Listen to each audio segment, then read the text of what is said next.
திருச்சியில் நடைபெறும் இனிய நந்தவனம் 29வது ஆண்டு விழாவில் ரொட்டேரியன் டாக்டர் கே சீனிவாசன் அவர்கள் தலைமையேற்று சிறப்பிக்கிறார். வெனிசுலா அதிபரை சிறைப்பிடித்து விட்டதாக அமெரிக்க அதிபர் ட்ரம்ப் அறிவிப்பை வெளியிட்டிருக்கிறார் என்ற முக்கிய செய்தியை நாம் பார்த்து வருகிறோம். வெனிசுலா அதிபர் நிக்கோலஸ் மதுரோவை சிறைப்பிடித்ததாக அமெரிக்க அதிபர் ட்ரம்ப் அறிவிப்பை வெளியிட்டிருக்கிறார்.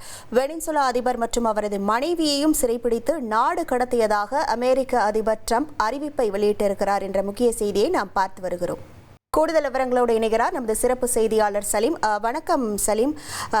ஏற்கனவே வெனிசுலா நாட்டின் பல்வேறு பகுதிகளில் அமெரிக்கா தனது தாக்குதலை நடத்தி இருக்கக்கூடிய சூழலில் இந்த அறிவிப்பானது வெளியாகி இருக்கிறது. இந்த அறிவிப்பு தொடர்பான முழு விவரங்கள். உலக நாட்டு தலைவர்களும் அதிர்ச்சியில பார்த்து கொண்டிருக்கிறார்கள். காரணம் என்ன அப்படின்னா, ஒரு நாட்டுக்குள்ள புகுத்து அந்த நாட்டுல குண்டு வீசினது மட்டும் இல்லாம அந்த நாட்டினுடைய அதிபரை சிறைபிடித்து அங்கிருந்து நாடு கடத்தி தற்பொழுது வேறொரு நாட்டிற்கு கொண்டு செல்கிறார்கள். இதை அமெரிக்க அதிபர் ட்ரம்பே அறிவித்திருக்கிறார். அப்படி என்ன பகை ரெண்டு நாட்டுக்கும் அப்படின்னு சொல்லி பார்க்கும் பொழுது, அதாவது அமெரிக்காவுக்கும் வெனிசுவேலாவுக்கும் என்ன பகை என்று பார்க்கும் பொழுது, அமெரிக்கா வட அமெரிக்கா கான்டினென்ட்ல அமைந்திருக்கிறது. வெனிசுவேலா தென் அமெரிக்கா கான்டினென்ட்டில் அமைந்திருக்கிறது. அந்த தென் அமெரிக்கா கான்டினென்ட்ல நிறைய நாடுகள் இருக்கிறது. வெனிசுவேலாவை தவிர அனைத்து நாடுகளும் அமெரிக்காவுக்கு பணிந்து விட்டது. வெனிசுவேலா மட்டும் பணியவில்லை.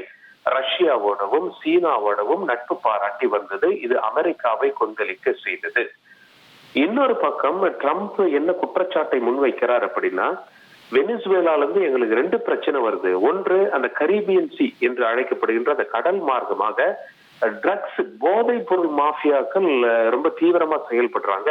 இதனால அமெரிக்க இளைஞர்கள்லாம் பாதிக்கப்படுறாங்க அப்படின்னு சொல்லி ட்ரம்ப் ஒரு குற்றச்சாட்டை முன் வச்சிருக்காரு. ரெண்டாவது, இல்லீகல் இமிகிரேஷன் என்று அழைக்கப்படுகின்ற சட்டவிரோத குடியேற்றம். மக்கள் அங்கிருந்து இங்க வாழணும்னு சொல்லி சட்டவிரோதமா வராங்க. இது எங்களுக்கு ஒரு மிகப்பெரிய தொல்லையாக இருக்கிறது அப்படின்னு சொல்லிட்டு இரண்டு மிக முக்கிய குற்றச்சாட்டை ட்ரம்ப் முன்வைத்து, ஏற்கனவே அந்த கரீபியன் கடல்ல வெனிசுவேலா நாட்டு கப்பல்கள் மீது தாக்குதல்களை நடத்தினார். போதைப் பொருள் மாஃபியாக்கள் மீது தாக்குதல் நடத்தப்பட்டது என்ற அறிவிப்பு வெளியிட்டார். அப்பவே எல்லாம் எச்சரிச்சாங்க, வெனிசுவேலா உஷாராருங்க, உங்க நாட்டு கடல் பகுதியில ட்ரம்ப் தாக்குதல் நடத்துறாரு, கூடிய சீக்கிரம் நிலத்துல குண்டு வீச ரொம்ப நேரம் ஆகாது அப்படின்னு சொல்லி பல பேர் எச்சரித்திருந்தார்கள். வெனிசுவேலாவும் எந்நேரம் வேண்டாலும் இது அரங்கேறலாம் என்ற ஒரு பதற்றத்துடனே இருந்தாலும் அவர்கள் சரி வரட்டும் பார்த்துக் கொள்ளலாம் என்று இருந்ததாக அரசியல் வல்லுநர்கள் தங்களுடைய கருத்துக்களை பதிவு செய்கிறார்கள். திடீரென்று வெனிசுவேலா அமெரிக்காவில இப்ப இரவு பொழுது, இங்கே பகல், அங்க இரவு பொழுது கரெக்டா ஒரு 2 மணிக்கு என்ன பண்ணாங்க, வெனிசுவேலா நாட்டுக்குள்ள அமெரிக்காவின் ஹெலிகாப்டர்கள் போர் விமானங்கள் திபு என புகுந்தன. குண்டுகளை வீசி சேதங்களை ஏற்படுத்தியது. சரி, நாட்டுக்குள்ள புகுந்துதான் தாக்குதல் நடத்துறாங்க அப்படின்னு சொல்லி எல்லாம் நினைச்சிட்டு இருக்க இந்த நேரத்துலதான் அமெரிக்க அதிபர் ட்ரம்ப் அறிவிப்பு கொடுத்திருக்காரு. அது மட்டும் இல்ல, பெரிய அளவுல தாக்குதல் நடத்தணும், அதிபரை சிறைபிடித்து விட்டோம், நிக்கோலஸ் மதுரோ அவருடைய பெயர், அவருடைய மனைவியும் சிறைபிடித்து விட்டோம், நாடு கடத்துகிறோம் என்ற அறிவிப்பை வெளியிட்டார். உலக நாட்டு தலைவர்கள் அதிர்ச்சி ஆயிட்டாங்க.